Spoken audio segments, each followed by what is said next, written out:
모택동 사상과 중국 혁명 제6장 연합정부 4. 중국 공산당의 정책 5. 인민의 군대 중국 인민이 자유를 쟁취하고 통일을 달성하고 연합정부를 수립하여 일본 침략자를 타도하고 신중국을 건설하려면 인민을 위한 군대가 없이는 불가능하다. 인민을 위한 군대로는 현재 해방구에 있는 팔로군과 신사군뿐인데 이것만으로는 부족하다. 그럼에도 불구하고 국민당 내의 반인민적 집단은 도리어 해방구의 군대를 반대하며 소멸하려고 고심하고 있다. 1944년 국민당 정부는 제시안이라는 것을 제출하여 공산당에게 해방구 군대의 5분의 4를 기한 내에 해산하라고 하였다. 그리고 1945년에는 해방구의 군대를 전부 국민당에게 인도하라고 했다. 그렇게 하면 공산당에게 합법적 지위를 주겠다고 하였다. 국민당 사람들은 공산당원에게 군대를 바치면 자유를 주겠다고 한다. 이 말대로라면 군대가 없는 당파에게는 자유가 있어야 할 것이다. 그러나 1924년부터 1927년까지 중국 공산당은 아주 적은 군대밖에 가지고 있지 못하였으나 국민당 정부의 창당 정책과 학살 정책이 실시되자 자유도 몽땅 없어지고 말았다. 현재 중국 민주동맹과 중국 국민당 내의 민주주의자들에게는 군대도 없고 자유도 없다. 18년 동안 국민당 정부의 통치에 있는 노동자, 농민, 학생 및 진보적인 문화계, 교육계, 산업계의 사람들은 모두 군대도 자유도 없었다. 위에서 말한 그러한 민주당파들과 인민이 군대를 조직하였거나 간구를 설치하였거나 정령, 군령을 위반하였기 때문에 그들에게 자유를 주지 않았단 말인가? 전혀 그렇지 않다. 이와는 정반대로 그들이 바로 이렇게 하지 않았기 때문이다. 군대는 국가의 것이다. 이것은 옳은 말이다. 세상에 국가의 것이 아닌 군대는 하나도 없다. 그러나 그것이 어떠한 국가인가? 대지주, 대은행가, 대매판들의 봉건적, 팔수적, 독재의 국가인가? 그렇지 않으면 인민대중의 신민주주의 국가인가? 중국에서는 오직 신민주주의 국가를 수립하고 이 기초 위에서 민주연합정부를 수립하여야 하며 중국의 모든 군대는 국가와 정부에 속함으로써 인민의 자유를 보장하며 외국 침략자를 효과적으로 물리칠 수 있어야 한다. 언제든지 중국의 신민주주의적 연합정부가 나타나면 중국 해방구의 군대는 즉시 그 정부에 넘길 것이다. 그리고 국민당의 모든 군대도 그 정부에 동시에 넘기지 않으면 안 된다. 1924년 손무는 이제부터는 국민혁명의 새로운 시대에 들어서야 한다. 그 제1단계로는 무력을 국민과 결합시키며 제2단계는 무력을 국민의 무력으로 하게 하는 것이다. 1924년 11월 10일 손문의 북상선언 전조라고 하였다. 팔로군, 신사군이 바로 이러한 지침에 따라 국민의 무력으로 실현되었다. 다시 말하면 인민의 군대로 되었기 때문에 전쟁에서 승리하고 있다.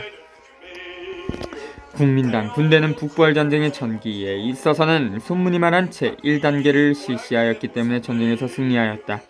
그러나 북부할 전쟁의 후기로부터 현재에 이르기까지에는 제1단계를 버리고 반인민적 입장에 있었기 때문에 부패하고 타락되어 내전에는 가능했지만 외국과의 전쟁에서는 외인군으로 되지 않을 수 없었다. 국민당 군대 내에 있는 모든 애국적이며 양심적인 군관들은 반드시 걸게 하여 손문의 정신을 되살리기 위하여 자신의 군대를 개조하여야 할 것이다. 낡은 군대를 개조하는 업무에 종사하는 모든 군관들에게 필요한 교육을 시킴으로써 그들이 낡은 관점을 버리고 올바른 관점을 배워 인민의 군대를 위하여 계속 복무하도록 도와주어야 한다. 중국 인민의 군대를 창건하기 위하여 투쟁하는 것은 전 인민의 책임이다.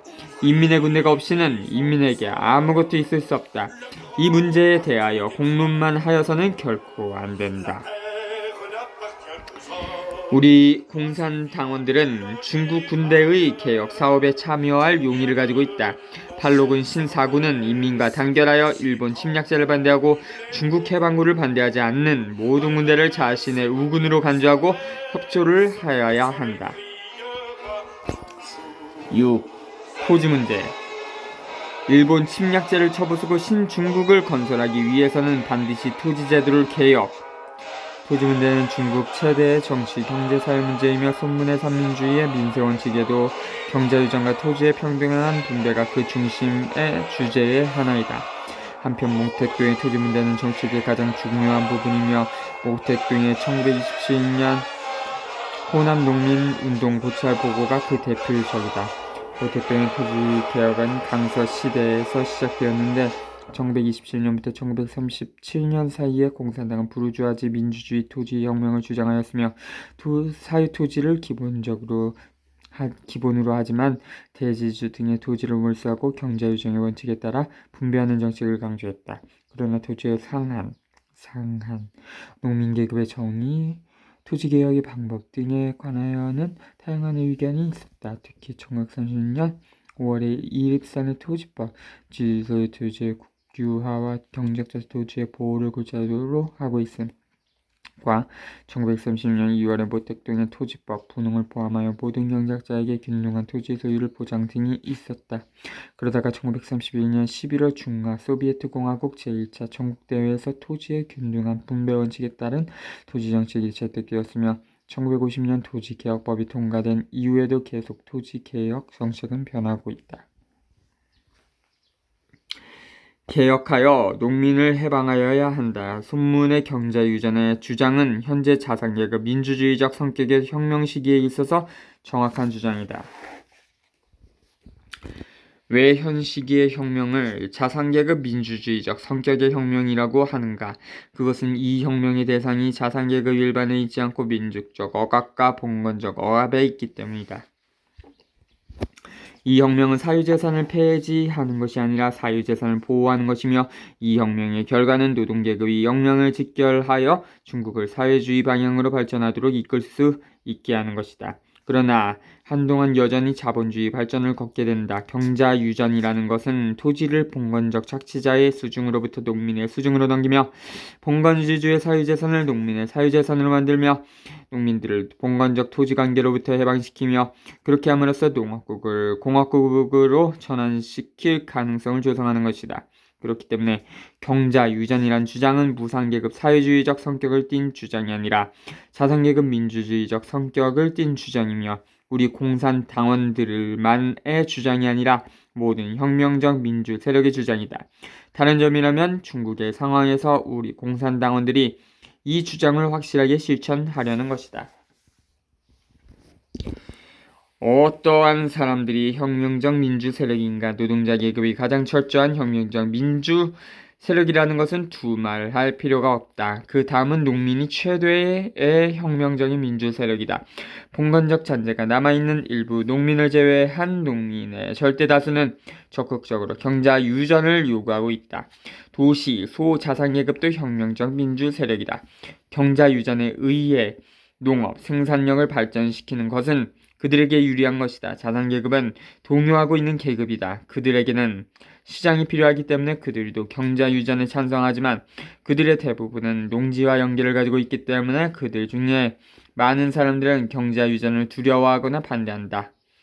그들이 바로 국민당 내의 반인민적 집단이다. 손문은 중국에서 첫 혁명적 민주주의파이다. 그는 민족 자산계급 내의 혁명파와 도시, 소자산계급 및 농촌의 농민을 대표하여 무장혁명을 진행하였으며 토지 소유권을 고르게 하자는 것과 경자유전을 하자는 주장을 제기하였다. 그러나 유감스럽게도 그는 정권을 장악하고 있는 시기에 토지제도의 개혁을 실시한 적이 없다. 그리고 국민당의 반인민적 집단이 정권을 장악하면서부터 손문의 주장은 완전히 무시되고 말았다. 현재 경자유전을 철저히 반대하고 있는 자는 바로 반인민적 집단이다. 왜냐하면 그들은 대지주, 대은행과 매판계층을 대표하고 있기 때문이다. 중국에는 단독으로 농민을 대표하는 정당이 없으며 민족 자산계급의 정당은 확실한 토지 강령이 없다. 그러므로 확실한 토지 강령을 제정하고 집행하며 농민의 이익을 위하여 투쟁하며 많은 농민 대중을 자기의 위대한 동맹군으로 얻은 중국 공산당만이 농민과 모든 혁명적 민주 세력의 영도자가 되었다. 1927에서 1936년까지 중국 공산당은 토지제도를 철저히 개혁하는 정책을 취하여 손문의 경자유전을 실제로 실현하였다. 지난 10년 동안 반인민 전쟁 경자유전 반대의 전쟁을 진행한 사람들은 바로 손문의 멍청한 후계자들의 집단, 국민당 내의 반인민적 집단이었다. 대일 항전 기간에 중국 공산당은 경자유전의 정책으로 소장료와 이자를 인하하는 정책으로 고쳤다. 이 정책이 정당하다는 사실은 그것으로써 국민당을 항일에 참여하게 하는 동력이 되었고 해방구에 있어서는 지주와 농민이 연합하여 일본 침략자에 저항하게 된 것으로 증명되었다. 이 정책에 특별한 장애가 생기지 않는다면 우리는 전쟁 후에도 이 정책을 계속 실시할 예정이며 그 다음에 적당한 방법으로 절차를 밟아 경자유전 정책을 실시할 예정이다. 그러나 손문을 배신한 사람들은 경자유전에 반대할 뿐만 아니라 소장료와 고리대 이자 인하까지도 반대하고 있다. 국민당 정부는 자신이 발표한 소장료 25% 인하 법령도 실시하지 않았고 우리만이 그것을 해방구에서 실시하였다. 바로 그것으로 해방구가 간구라고 불러지게 되었던 것이다. 항일 기간 중에 소위 민족혁명 단계와 민주민생혁명 단계라는 두 단계론이 나타났는데 이것은 잘못된 이론이다. 큰 적을 앞에다 두고서는 민주민생 개혁 문제를 제기하지 말고 일본 사람들을 쫓아낸 다음에 그것을 제기하여야 한다. 이것은 국민당의 반인민적 집단의 허망한 논리로서 그 목적은 항일 전쟁의 철저한 승리를 얻지 못하게 하려는 데 있다. 그런데도 일본 사람들은 이런 소리에 부안해동하여 그 오류에 빠져들고 있다. 큰 적이 앞에 있으니 민주 민생 문제를 해결하지 않고서는 항일 근거지를 설립하여 일본의 침공에 저항할 수 없다. 이것은 중국 공산당의 주장으로서 이미 이렇게 하여 좋은 성과를 거뒀다. 항일 기간에 있어서 소장료와 이자의 인하 및 기타의 모든 민주개혁은 항일을 위한 것이다. 지주의 항일적 노력을 감소시키지 않기 위하여 소장료와 이자의 인하를 실시할 뿐이고 지주의 토지 소유권을 취소하지 않으며 동시에 지주들의 재산을 공업 방면으로 전환하도록 장려하며 계명 신사들과 인민의 대표들을 함께 항일을 위한 사회사업을 및 정부사업에 참여하도록 한다. 분홍에 대하여서는 생산을 발전시키도록 장려한다. 이 모든 것은 농촌에서 민주개혁을 실시하는 노선에 포함되어 있는 것이며 전적으로 필요한 일들이다. 여기에는 중국 농민의 민주민생 문제의 해결을 강하게 반대하여 결국 그 자신도 부패, 무능하게 되어 항일의 힘까지 상실하게 되는 경우와 중국 농민의 민주민생 문제의 해결을 강력히 지원하여 그들 자신으로 하여금 전체 인구의 80%를 차지하는 가장 위대한 동맹군을 얻어 강대한 전투력을 조직하게 된 두 노선이 있다. 전자는 국민당 정부의 노선이고 후자는 중국 해방구의 노선이다. 이 양자 사이에서 동요하면서 입으로는 농민을 지원한다고 하지만 소장료와 이자의 인하, 농민의 무장과 농촌 민주정권 수립에 힘쓰지 않는 사람은 기회주의자의 노선이다. 국민당의 반인민적 집단은 모든 역량을 동원하여 중국 공산당에 대하여 공개적이거나 비공개적으로 군사적 정치적으로 유혈적이거나 비유혈적인 다양한 방법으로 독서를 하고 있다. 양당 간의 논쟁은 그 사회적 성격에서 볼 때 본질적으로 농촌관계 문제에 있다. 우리가 국민당 반인민 집단의 노여움을 산 것은 바로 이 문제 때문이다. 국민당의 반인민적 집단이 일본 침략자의 환영과 칭찬을 받은 것도 바로 이 문제 때문이다. 그들의 정책은 본질상으로 일본 침략자를 크게 도운 것이다. 공산당이 한전을 반대하고 나라를 위태롭게 한다느니 간당, 간군, 간군이 정부와 군의 명령에 복종하지 않는다고 하는 것은 바로 중국 공산당이 이 문제에 있어서 진정으로 민족적 이익에 부합되는 사업을 성실하게 진행하고 있다는 뜻이다.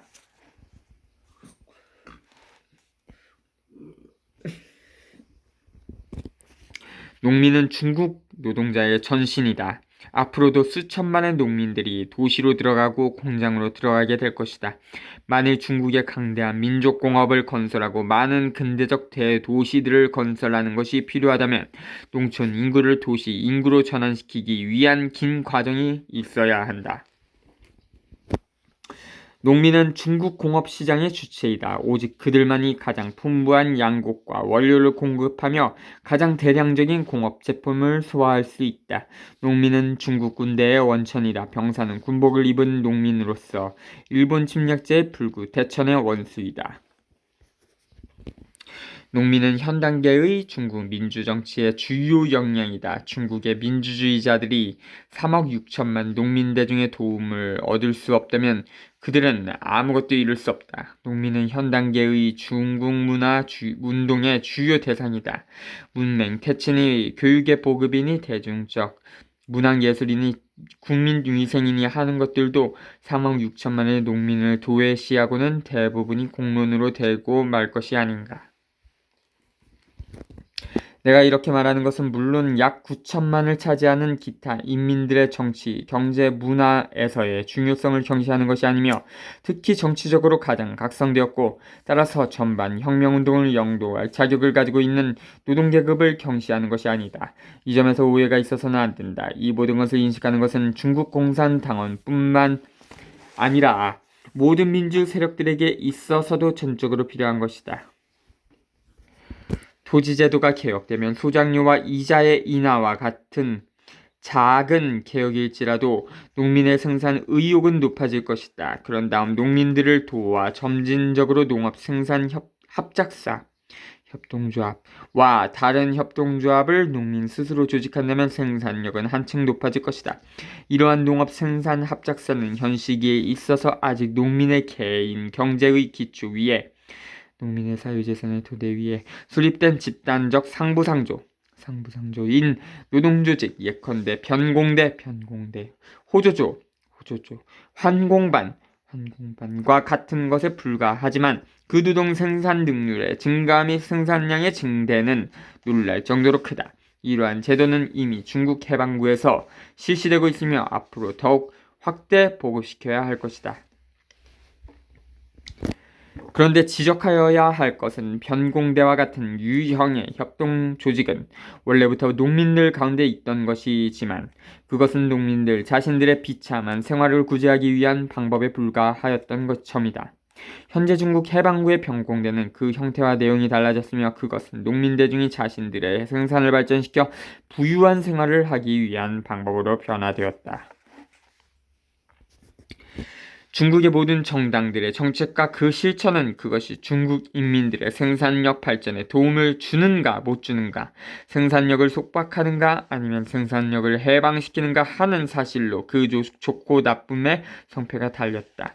일본 침략자에 대한 철저한 소탕, 토지개혁의 실시, 농민의 해방, 그리고 근대적 공업을 발전시켜 자유, 독립의 민주적 통일된 부강한 신중국을 수립하여야만 중국의 사회적 생산력은 해방되는 것이며 중국 인민의 환영을 받게 될 것이다. 여기서 한 가지 지적하여야 할 것은 도시로부터 농촌에 들어와 사업하는 지식인들이 현재의 농촌은 아직 분산적이며 낙후된 개별 경제라는 농촌의 특성을 이해하지 못하며 해방구에서는 앞으로 당분간은 적에게 분할되어 있고 유격전쟁이 진행되고 있는 환경이라는 이러한 특성이 있다는 것을 잘 알지 못하고 있는 점이다. 이러한 특성들을 알지 못하기 때문에 그들은 도시에서 생활하고 일하던 습관으로 농촌 문제를 고찰하고 농촌 일을 처리함으로써 농촌의 실정과 괴리되고 농민들과 하나가 되지 못한다. 이러한 현상은 올바른 교육으로 반드시 극복하지 않으면 안 된다. 중국의 많은 혁명적 지식인들은 자신들과 농민을 결합시켜야 할 필요가 있다는 것을 깨달아야 한다. 농민들은 그들을 필요로 하고 있으며 그들의 도움을 기다리고 있다. 지식인들은 열정을 가지고 농촌 속으로 뛰어들어야 할 것이며 신사복, 학생복을 벗어버리고 농민복으로 갈아입어야 할 것이며 아무 것이나 작은 일부터 시작해야 한다. 그래야만 농민을 이해할 수 있고 농민을 각성시킬 수 있으며 조직을 만들어 중국 민주혁명에 있어서 매우 중요한 일의 하나인 농촌 민주혁명을 완수하기 위하여 투쟁할 수 있다. 일본 침략자가 섬멸된 후에는 일본 침략자와 주요 외국노의 토지는 몰수하여 토지가 없거나 토지가 적은 농민에게 분배하여 주어야 한다. 7. 공업 문제. 일본 침략자를 섬멸하고 신중국을 건설하기 위해서는 공업을 발전시켜야 한다. 그러나 국민당 정부의 통치에서는 모든 것을 외국에 의존하고 있으며 그 재정, 경제정책은 인민의 모든 경제생활을 반대하고 있다. 국민당 통치부에서는 얼마 되지 않는 소규모의 공업마저 그 대부분이 파손 상태에 빠지지 않을 수 없게 되었다. 정치가 개혁되지 않고서는 모든 생산력이 반대하게 된다. 농업이 그러하거니와 공업도 그러하다. 독립, 자유, 민주주의적이고 통일된 중국이 없이는 공업을 발전시킬 수 없다. 일본 침략자를 섬멸하는 것은 독립을 위한 것이다. 국민당의 일당 독재를 폐지하고 민주주의적이고 통일된 연합정부를 수립하며 전국의 군대를 인민의 무장 역량으로 만들고 토지개혁을 실시하여 농민을 해방하는 것이 자유와 민주주의와 통일을 위한 것이다. 독립, 자유와 민주주의와 통일이 없이는 대규모적인 공업을 건설할 수가 없다. 공업이 없이는 견고한 국방이 있을 수 없으며 인민의 복리가 있을 수 없으며 부강한 국가가 될 수 없다. 1840년의 아펜전쟁 이래 105년의 역사는 중국 인민에게 중요한 점을 분명히 알려주고 있다. 가난하지 않고 부강한 중국은 식민지 반식민지가 아니고 독립적인 반봉건적이 아니고 자유롭고 민주주의적인 분열되지 않고 통일된 중국인 것이다. 반식민지 반봉건적인 분열된 중국에서 공업을 발전시키며 국방을 건설하며 인민의 복리와 부강한 국가를 만들려고 얼마나 많은 사람들이 오랜 세월을 두고 꿈꾸어 왔는가. 그러나 그것은 모두가 통안으로 되고 말았다. 그동안 많은 교육자, 과학자 및 학생들은 정치에 관여하지 않고 자신의 일이나 학습에만 몰두하면서 자신이 배운 지식으로 국가를 위하여 일할 수 있으리라고 생각하고 있었으나 결국 그것도 꿈이 되었으며 그러한 희망이 환멸로 돌아간 것은 바로 부강한 중국을 위한 출발점이 된다. 중국 인민은 항일전쟁에서 많은 것을 배웠으며 일본 침략자가 섬멸된 후에는 독립, 자유, 민주주의와 통일된 중국을 건설하여야 한다는 필요성, 그리고 이러한 조건들은 상호 연관되어 있으며 어느 한 가지라도 없어서는 안 된다는 것을 알게 되었다. 이렇게만 되면 중국은 희망이 있다. 중국 인민의 생산력을 해방시키고 발전시키기 위해서는 우선 신민주주의의 정치적 조건을 전 중국에서 실시하여야 하며 이 점을 이해하는 사람은 날로 늘어나야 한다. 신민주주의의 정치 조건을 확보한 이후에는 중국 인민과 정부는 실제적인 계획을 세워 몇 년 내로 중공업과 경공업을 건설함으로써 중국을 농업국에서 공업국으로 전환시켜야 한다. 신민주주의적 국가로서 만일 공고한 경제가 그 토대가 되지 않거나 현재보다 진보적이고 발달된 농업을 가지지 못하거나 대규모의 공업과 이에 따르는 교통, 무역, 금융 등의 사업을 그 토대로 하지 않는다면 공업국 건설이 공고화될 수 없는 것이다. 우리 공산당원들은 전국의 각 민주당파, 각 분야의 산업계와 함께 위에서 설명한 목표를 위하여 투쟁하여야 한다. 중국 노동계급은 이 임무를 수행하는 과정에서 큰 역할을 할 것이다. 중국의 노동계급은 제1차 세계대전 때부터 확실한 자세로 중국의 독립과 해방을 위하여 투쟁하기 시작하였다. 1921년에는 그들의 선봉대 중국 공산당이 창건되었으며 이때부터 중국의 해방투쟁은 새로운 단계에 들어서게 되었다. 북벌전쟁, 토지혁명전쟁 및 항일전쟁의 세계에 있어서 중국 노동계급과 중국 공산당은 중국 인민의 해방사업에 많은 노력을 하였으며 큰 기여를 하였다. 일본 침략자를 마지막까지 섬멸하는 투쟁에 있어서나 특히 대도시 및 교통요지를 탈환하는 투쟁에 있어서 중국 노동계급인 대단히 큰 역할을 하게 될 것이다. 항일전쟁이 종결된 후에는 중국 노동계급의 노력과 공헌은 더욱 크리라는 것을 예언할 수 있다.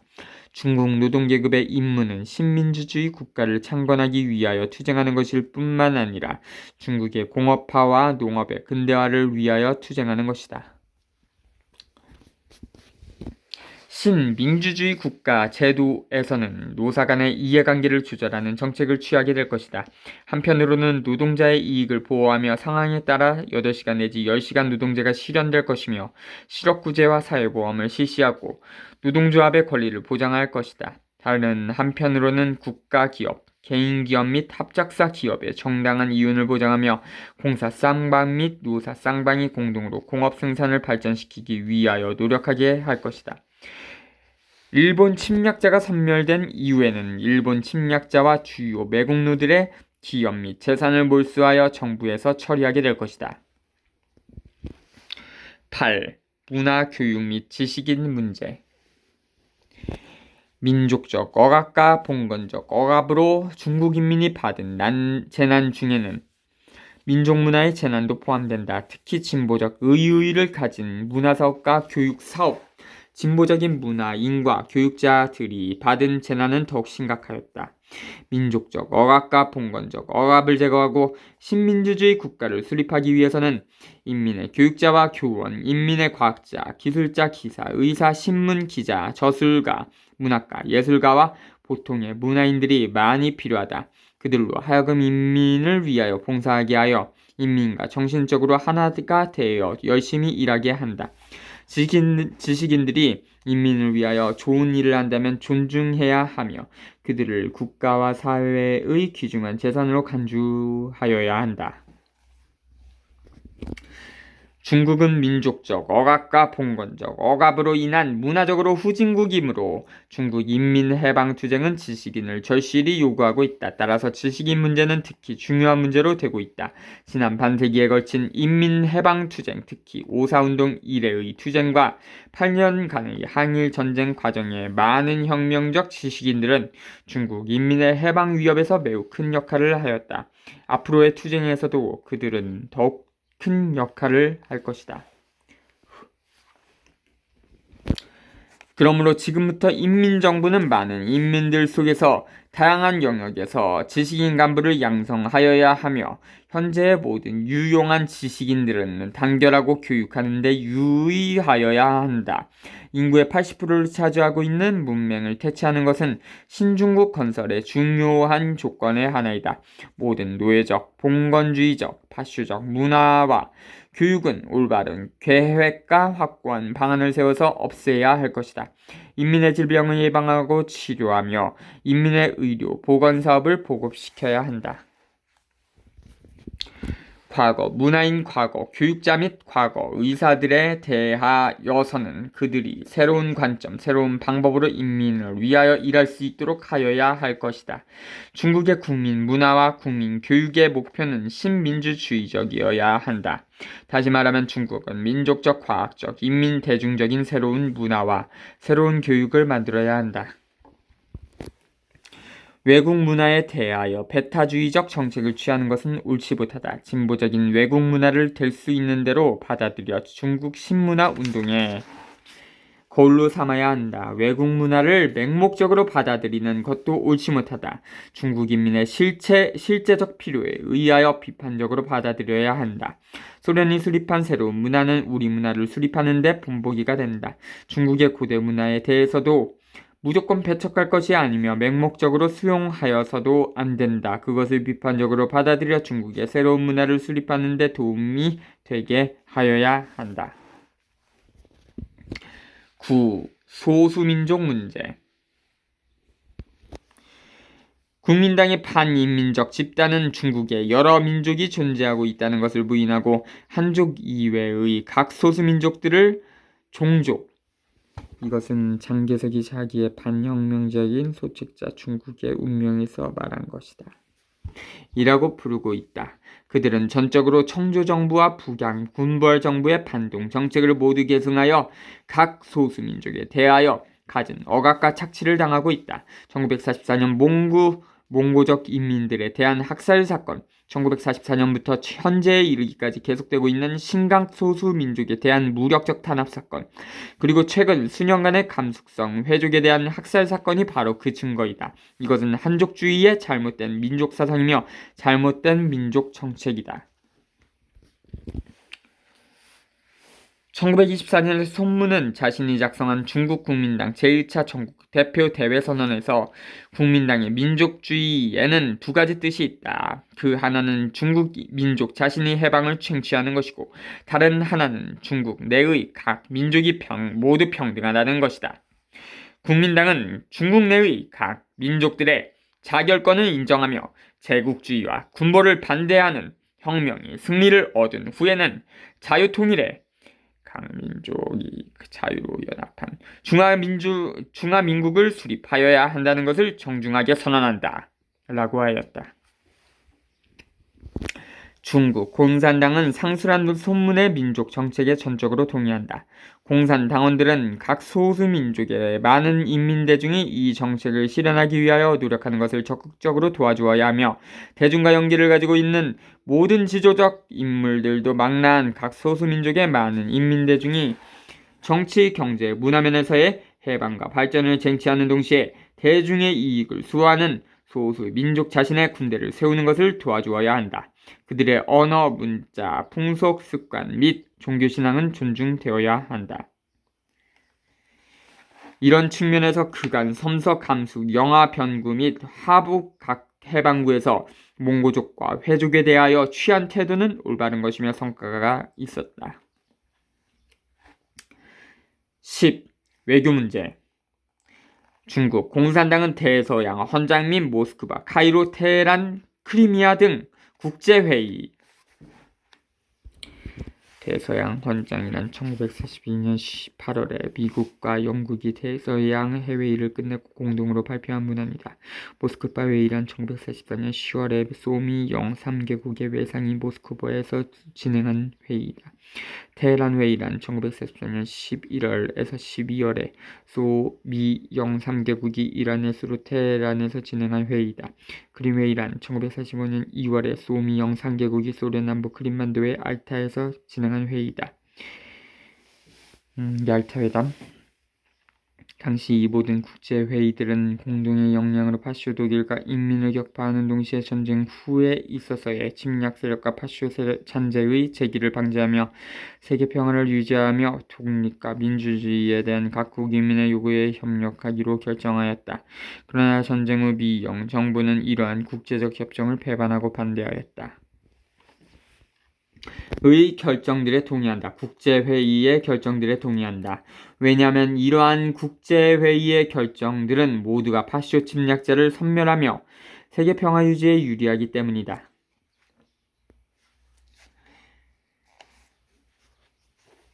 중국 공산당의 외교 정책의 기본 원칙은 일본 침략자를 철저히 타도하고 세계 평화를 유지하며 국가의 독립과 평등한 지위를 상호 존중하며 국가와 인민들 간의 이익 및 신선을 상호 증진시키는 기초 위에서 각국과 국교를 수립 공고화하며 연합작전 평화회의, 통상 투자 등과 같은 모든 상호관계 문제들을 해결하는 것이다. 중국 공산당은 전후 국제 평화와 안전을 보장하는 기구 수립에 동의하며 덤바튼 오크스 회담의 건의를 전적으로 동의한다. 중국 공산당은 샌프란시스코에서 열린 연합국 대표 대회를 환영한다. 중국 공산당은 중국 인민의 의사를 표명하기 위하여 이미 그들의 대표를 중국 대표단에 참여시켜 샌프란시스코 회담에 참석하게 하였다. 1944년 8에서 10월에 소미영 중 4개국 대표는 모스크바 회의와 테헤란 회의, 결정에 따라 미국에 담봤던 오크스에서 회의를 열고 국제연합기구의 조직 초안을 작성하였다. 1945년 4에서 6월에 미국의 샌프란시스코에서 50개 국가의 대표가 참여한 연합국 회의를 수집하였다. 당시 중국 해방부에서도 동필무 동지를 대표로 파견하여 이 회의에 참여시켰다. 우리는 국민당 정부가 소련에 대한 적대적 태도를 버리고 중소 간의 국교를 신속히 재개하여야 한다고 생각한다. 소련은 제일 먼저 불평등 조약을 폐기하고 중국과 평등한 새로운 조약을 체결한 나라이다. 1924년에 손문이 소집한 국민당 제1차 전국 대표 대회 기간과 그 후에 진행된 북벌전쟁 기간에 소련은 당시 중국의 해방전쟁을 위하여 원조한 유일한 나라이다. 소련은 1937년에 항일전쟁이 시작된 후 일본 침략자를 반대하는 중국을 제일 먼저 원조한 나라이다. 중국 인민은 소련 정부와 소련 인민의 이러한 원조에 감사를 드린다. 우리는 태평양 문제의 종국적인 완전한 해결은 소련의 참여 없이는 불가능하다고 인정한다. 우리는 각 동맹국 정부, 미, 영, 양국 정부가 중국 인민의 요구에 배치되는 외교정책을 취하여 중국 인민과의 친선을 손상시키지 말고 중국 인민들의 소리를 심각하게 듣기를 요구한다. 우리는 어떠한 외국 정부든지 중국의 반동분자를 원주하고 중국 인민의 민주적 노력을 반대한다면 그것은 커다란 과오를 범하는 것이다. 중국 인민은 중국에 대한 불평등 조약을 폐기하고 중국과 새로운 평등 조약을 체결할 것을 선포한 많은 외국 정부들의 조치를 환영한다.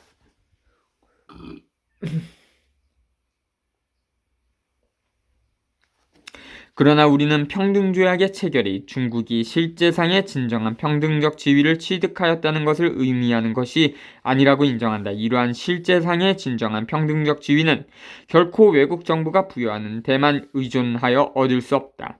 그것은 중국 인민이 스스로의 노력에 의하여 쟁취하여야 하는 것이며 그 노력의 길은 바로 중국을 정치, 경제, 문화면에서 신민주주의 국가로 건설하는 것이다. 그렇지 않으면 형식적인 독립과 평등이 있게 될 뿐이고 실제적인 것은 있을 수 없다.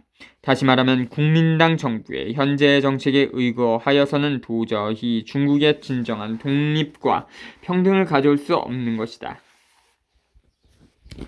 우리는 일본 침략자가 섬멸되고 무조건 항복한 후에는 일본의 파쇼주의와 군국주의 및 정치, 경제, 사회적 근원을 철저히 섬멸하기 위하여 일본 인민의 민주주의적 역량을 도와 일본 인민의 민주주의 제도를 수립하게 하여야 할 것이라고 인정한다. 그러나 일본 인민의 민주주의 제도가 없이는 일본 파쇼주의와 군국주의를 철저히 섬멸할 수 없으며 태평양의 평화를 담보할 수 없다. 우리는 한국 독립에 관한 카이로 회담의 결정이 올바른 것이었다고 인정한다. 중국 인민은 한국 인민의 해방을 원조하여야 한다. 우리는 인도가 독립하기를 희망한다. 왜냐하면 독립적이며 민주주의적인 인도는 인도 인민들에게 필요할 뿐만 아니라 세계 평화를 위하여서도 필요하기 때문이다. 남방의 여러 나라들을 버마, 말레이시아, 인도네시아, 월남, 필리핀에 대하여도 우리는 이들 나라의 인민이 일본 침략자가 패망한 후 독립적이며 민주주의적인 국가 제도를 수립할 권리를 가지게 되기를 희망한다. 태국에 대하여서는 구라파의 파쇼 추종국들을 취급하는 방법에 준하여 처리하여야 한다. 구체적 강령에 대한 설명은 이상과 같다. 다시 한번 말하거니와 거국일치의 민주주의적인 연합정부가 없이는 이 모든 구체적 강령이 전 중국으로 순조롭게 실현될 수 없는 것이다. 중국 공산당은 중국 인민의 해방을 위하여 투쟁하여 온 24년 동안에 다음과 같은 지위를 확립하였다. 어떠한 정당 사회 집단을 불문하고 중국인이거나 외국인을 불문하고 중국에 관련되는 문제에 있어서 만일 그들이 중국 공산당의 의견을 존중하지 않는 태도를 취한다면 그것은 매우 큰 과오가 될 것이다. 그들 자신만의 입장만 주장하고 우리의 입장을 존중하지 않는 사람들이 과거에도 있었고 현재도 있다. 그러나 그들은 결국 실패하고 말았으며 실패하고 있다. 이것은 무엇 때문인가? 그것은 다름이 아니라 우리의 입장이 많은 중국 인민의 이익에 부합되기 때문이다. 중국 공산당은 중국 인민의 가장 충직한 대변인이다. 누구든지 중국 공산당을 존중하지 않는다면 실제에 있어서 많은 중국 인민을 존중하지 않는 것으로 되어 반드시 실패하고야 말 것이다. 3. 중국 국민당 통치구에서의 임무. 우리 당의 일반적 강령과 구체적 강령에 관하여 나는 앞에서 충분히 설명하였다. 이 강령들은 전 중국에서 실시될 것이며 국내 외적 정세는 중국 인민들에게 이러한 희망을 보여주고 있다. 그러나 국민당 통치구, 일본 점령구, 해방구 등의 세 지구는 각기 다른 정세 속에 있기 때문에 우리가 그것을 실시함에 있어서는 구별이 되어야 한다. 각각 다른 정세에서는 각각 다른 임무가 제기된다. 그중 어떤 것들은 내가 이미 앞에서 언급하였다. 그리고 국민당 통치구에서는 인민들에게 애국 활동의 자유가 없으며 민주주의 운동은 비합법적인 것으로 인정되고 있다. 그러나 많은 계층, 많은 민주당파와 민주주의자들을 망라하는 적극적인 활동이 전개되고 있다.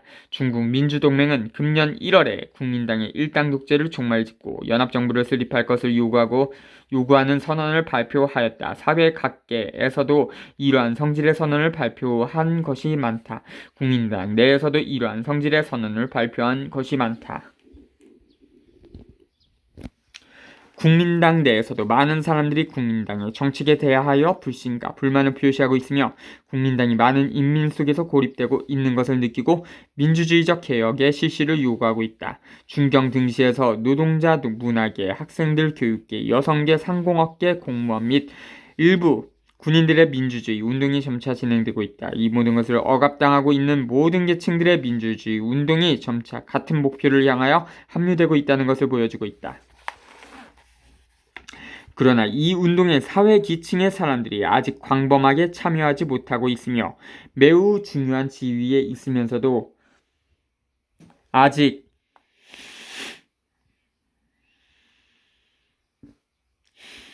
생활에 몹시 고통스러운 농민, 노동자, 병사, 하급 공무원 및 교원들이 아직 조직되지 못하고 있다. 그리고 이 운동에 참여한 민주주의자들 중에서 많은 사람들이 민주주의적 원칙에 의하여 투쟁을 전개함으로써 시국의 전환을 가져오게 한다는 기본 방안에 대하여 아직 명확하고 확실한 신념이 결여되어 있다.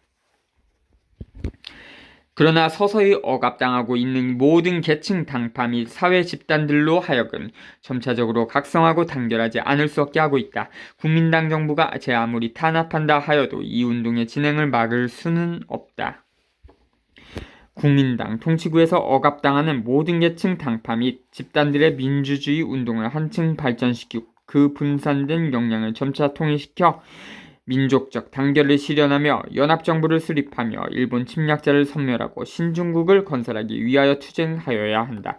중국 공산당과 해방구 인민들은 그들에게 가능한 온갖 원조를 하여야 한다. 국민당 통치구에 있어서 공산당원들은 많은 항일 민족 통일 전선 정책을 계속 진행하여야 한다. 어떤 사람이건 설사 이제까지 우리를 반대하던 사람이라 하더라도 오늘에 와서 우리를 반대하지만 않는다면 그와 협동하여 공동의 목표를 위하여 투쟁하여야 한다. 4. 일본 점령 지구에서의 임무. 일본 점령구에 있어서 공산당원들은 프랑스와 이탈리아를 본받아 각종 단체들을 조직하여며 지하 군사조직을 만들어 무장 봉기를 준비하였다가 시기가 성숙되기만 하면 외부로부터 침공하는 군대와 더불어 내외로 호응하여 일본 침략자를 섬멸할 것을 모든 항일 인민들에게 호소하여야 한다. 일본 점령구 내에 있는 우리의 형제 자매들에 대한 일본 침략자와 동조자들의 박해, 약탈, 간음, 모욕은 전체 중국 사람들의 분노를 일으키고 있다. 이 원수를 갖고 치욕을 씻을 날은 멀지 않았다. 일본 점령구의 인민들은 구라파 전쟁에서의 승리와 팔로군 신사군의 승리에 자신감에 항일 기세가 크게 높아지고 있다. 그들은 하루속히 해방을 얻기 위하여 조직할 것을 절실히 요구하고 있다. 그러므로 우리는 일본 점령구에서 임무를 해방구에서 임무와 똑같이 중요시하여야 하며 많은 조직원들이 일본 점령구에 가서 일하여야 한다. 일본 점령구 인민들 속에서 열성문자를 대량으로 하여 훈련 등용하여 그 지방의 임무에 참여시켜야 한다. 일본 점령구 중에서도 동북 사성은 점령당한 지가 가장 오래되며 일본 침략자의 산업 중심지이고 군대주둔의 요지이므로 우리는 그곳에서 지하 조직을 강화하여야 한다. 관내에 피난해 온 동북 인민들에 대하여서는 그들과의 단결을 강화하여 잃었던 국토를 수복할 준비를 하여야 한다. 모든 일본 점령구에서 공산당원들은 가장 광범하게 항일 민족통일전선 정책을 집행하여야 한다. 어떤 사람이든 그가 일본 침략자와 동조자를 반대하는 사람이라면 그와 손을 잡고 공동의 원수를 다도하기 위하여 투쟁하여야 한다. 적을 돕고 동포를 반대하는 온갖 괴뢰 군경 및 기타의 이런 인원들에 대하여서는 자기들의 죄를 인식하고 빨리 돌아와서 동포를 돕고 원수들에게 저항하는 것으로서 자신의 죄를 씻어야 할 것이며 만일 그렇게 하지 않는다면 원수들이 붕괴되는 그 날에 민족의 이름으로 그들을 용서하지 않으리라는 것을 경고한다.